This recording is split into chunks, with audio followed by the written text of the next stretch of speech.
règne le maître Fuyodokai. Et je continuerai d'en parler au camp d'hiver.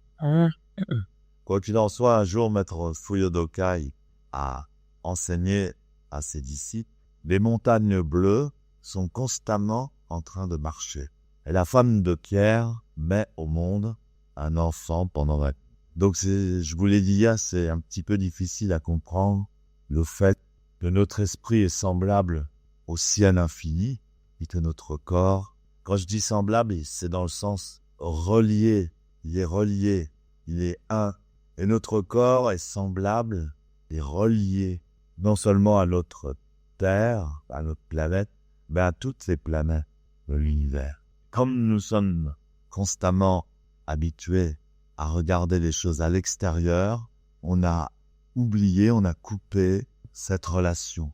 À tel point que, en blessant, en humiliant notre propre planète, on ne se rend même pas compte qu'on est en train de blesser et d'humilier son propre corps, son propre être. Le zazen, ça consiste à ça. Ça consiste à avoir le courage de regarder de près, véritablement, la vraie nature de ce que nous sommes. C'est plus un regard objectif, c'est un regard subjectif. Alors, comme la plupart des gens ne savent plus, ne connaissent plus le regard subjectif, alors même quand ils essaient de faire zazen, ils sont un peu perdus. Parce que faire zazen avec un regard objectif, c'est profondément ennuyeux et douloureux. C'est ça qu'on essaie de faire comprendre, que les maîtres ont toujours essayé de faire comprendre à ceux qui pratiquent le zazen, qui veulent pratiquer le bouddhisme. Mais même par exemple là en ce moment je suis en train de vous le lire, mais vous ne me croyez pas, vous ne me comprenez pas, je le sais. Mais c'est pas grave. Vous l'entendez et peut-être un jour, dans cette vie ou dans une autre, dans un monde ou dans l'autre, vous comprendrez ce que je dis. Et vous sentirez donc à ce moment-là unis avec moi et vous serez content.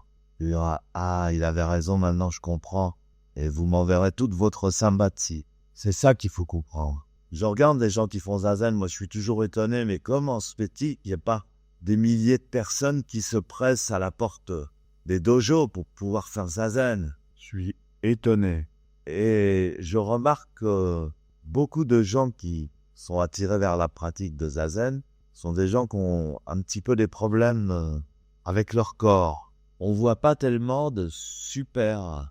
Il y en a heureusement, mais c'est pas une majorité de super beaux mecs, super belles nanas, super à l'aise.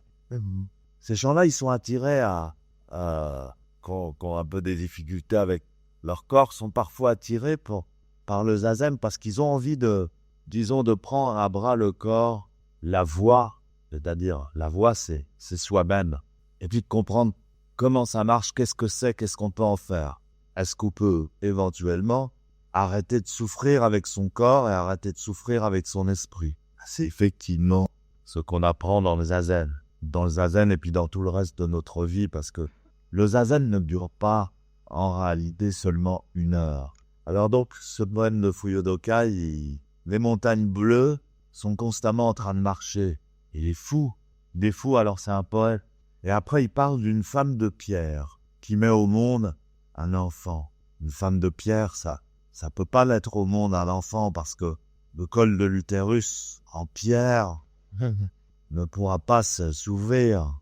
Comme le disait souvent Maître Deshimaru, les maîtres zen ne sont pas seulement des poètes ordinaires. En général, les poètes laissent parler leur inconscient, leur subconscient, et des belles images coulent de leurs plumes, ils sortent de leur bouche. Mais le poète ordinaire ne contrôle pas tout à fait les images qui lui viennent. Alors que chez le maître zen, il se sert de son inconscient, il se sert de ses dons poétiques pour exprimer, pour essayer de nous faire comprendre la relation là, justement, entre notre terre, notre réalité matérielle.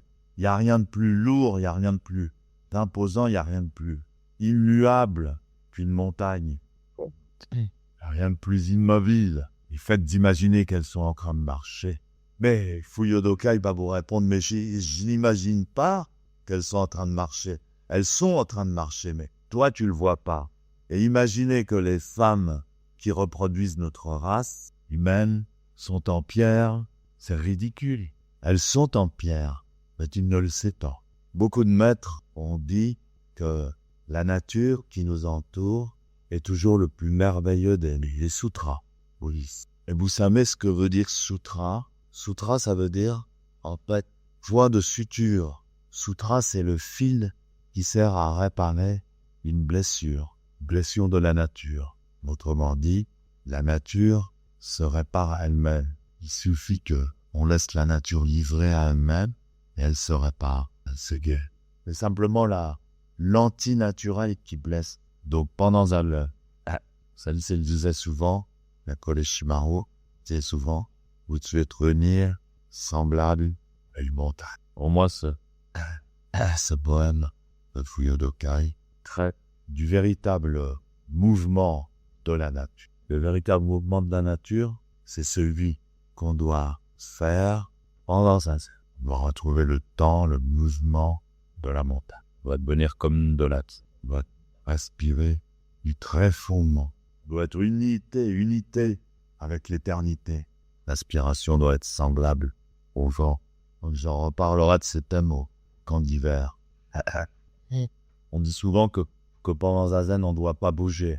Justement, tout bouge. La preuve, c'est que les montagnes elles-mêmes marchent, avancent. Donc il faut retrouver ce véritable temps universel, ce véritable mouvement universel. Il contient en lui-même une énergie inimaginable. Pas chaud.